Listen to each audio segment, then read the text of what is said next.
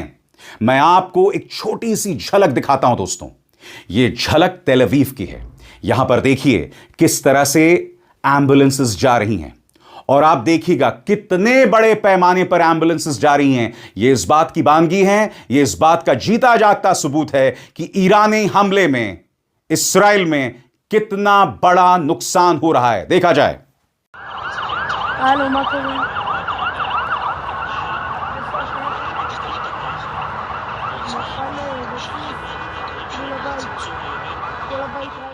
Israel ने Iran के एक बच्चियों के स्कूल पर हमला किया, वहां कम से कम 200 लोग मारे गए, बड़ी तादाद में छोटी छोटी बच्चियां।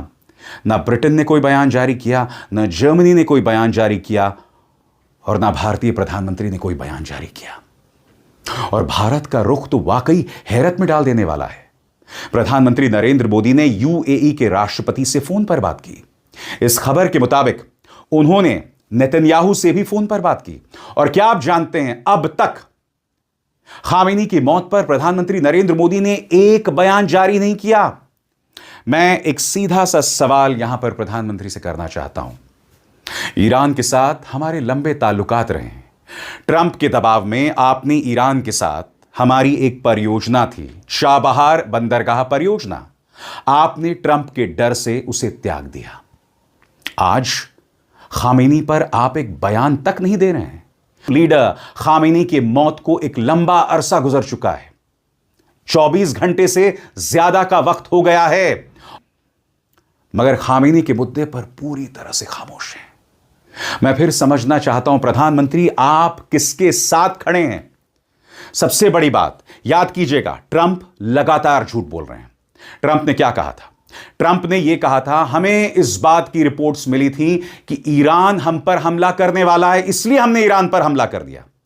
क्या आप जानते हैं अमेरिकी कांग्रेस को जो बात बताई गई है वो इससे बिल्कुल उलट है, और ऐसे झूठे के साथ भाजपा सरकार खड़ी हुई है। आपके स्क्रीन पर यह खबर देखिए साहब, अल जजीरा की खबर है, Trump administration officials told the US Congress that there were no signs that Iran planned to attack the US before the US-Israeli strikes that killed Supreme Leader Ayatollah Ali Khamenei.